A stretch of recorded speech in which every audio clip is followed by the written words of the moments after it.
Sabrina Carpenter, once just another Disney star, now a global pop sensation. From being overshadowed by bigger names to headlining music festivals and winning Grammys, she has quietly built an empire that Hollywood never saw coming.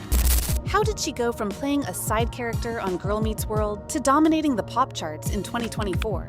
And how did she outsmart Hollywood, navigating industry drama, feuds, and challenges, to become one of the most talked about artists today? This is the story of how Sabrina Carpenter beat the odds, took control of her career, and became an unstoppable force in the music industry. For many young artists, Disney is the golden ticket, a launchpad that turns child actors into superstars. But for Sabrina Carpenter, it was different. She started on Disney's Girl Meets World, a spin-off of the legendary Boy Meets World. But unlike Zendaya or Miley Cyrus, she wasn't the main star. She played the funny best friend, not the lead role.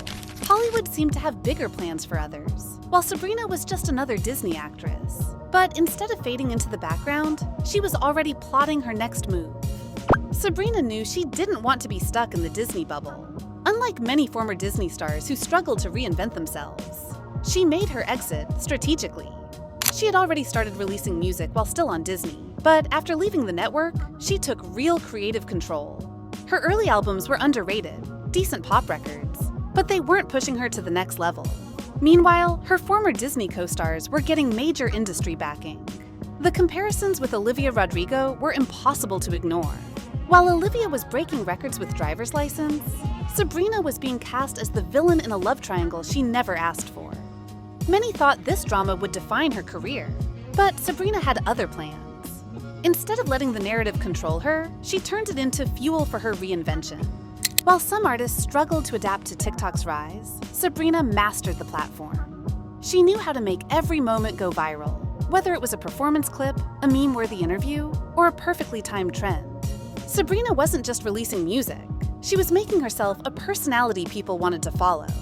And in today's music industry, being viral is just as important as being talented. In 2022, Sabrina finally had her moment. Her album Emails I Can't Send was her most personal and emotional project yet. It was raw, honest, and relatable. And for the first time, critics took her seriously. The track Nonsense became an unstoppable TikTok sensation, and fans couldn't get enough of her personality-packed outros at concerts. This wasn't just a music career anymore. Sabrina Carpenter was officially a brand. In 2024, Sabrina fully took control of her image. Her album Short and Sweet wasn't just another record. It was a statement. Her team strategically dropped viral music videos, teased new eras at the perfect time, and made sure she was always trending. And then it happened. Sabrina Carpenter won her first Grammys. For years, she had been in the shadows of other artists, but now, she was the main event. She had officially outgrown Disney, outlasted industry comparisons, and cemented her place as a pop star. Sabrina Carpenter isn't just a pop star, she's a brand. In today's music industry, being talented isn't enough. You need to be marketable. You need a strategy. And Sabrina, she's played this game better than most. While some artists rely solely on their music, Sabrina has carefully built an image that extends far beyond her songs. Unlike many traditional pop stars who struggle to connect with Gen Z, Sabrina has mastered social media in a way that feels authentic, effortless, and engaging. Her Twitter, a goldmine of relatable, witty posts. Her TikTok, a perfect mix of music, humor, and behind-the-scenes content. Her Instagram, a carefully curated blend of high-fashion moments and casual, candid photos that make fans feel like they're part of her world. But here's the real genius. Sabrina doesn't just use social media, she lets her fans do the work for her. With every viral moment, every meme, every inside joke that spreads across TikTok, Sabrina's brand grows without her having to lift a finger.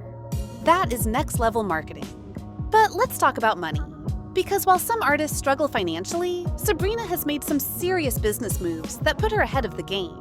Luxury fashion collaborations. Sabrina has aligned herself with some of the biggest fashion houses, attending Paris Fashion Week and securing deals with brands like Coach, Mugler, and Skims.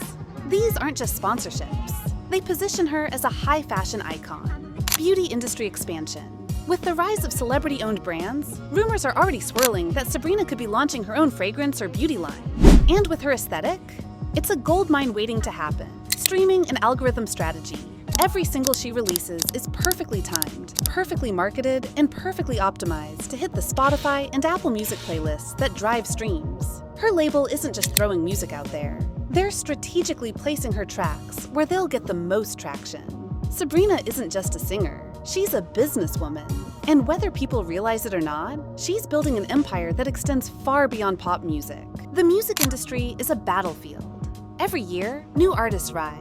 And just as quickly, some fade away. So, what makes Sabrina Carpenter different? Let's address the elephant in the room, the Olivia Rodrigo comparisons. For years, the media tried to box Sabrina in as nothing more than Olivia's rival in a manufactured love triangle. They wanted to make her the villain. But instead of playing into the drama, Sabrina flipped the narrative. She let the music speak for itself. She focused on her career, her artistry, and her fans. And in 2024, she wasn't just competing with Olivia Rodrigo, she was winning. While Olivia leaned into heartbreak ballads, Sabrina leaned into fun. While Olivia's music is emotional, Sabrina's music is confident, playful, and witty. And fans? They ate it up. So why is Sabrina's music hitting harder than ever? Because she understands something that many artists forget. People want to have fun. Her songs aren't just about relationships. They're about confidence. They're about owning your power, laughing at life, and just enjoying the moment. Tracks like Espresso and Feather aren't just catchy, they make you feel good.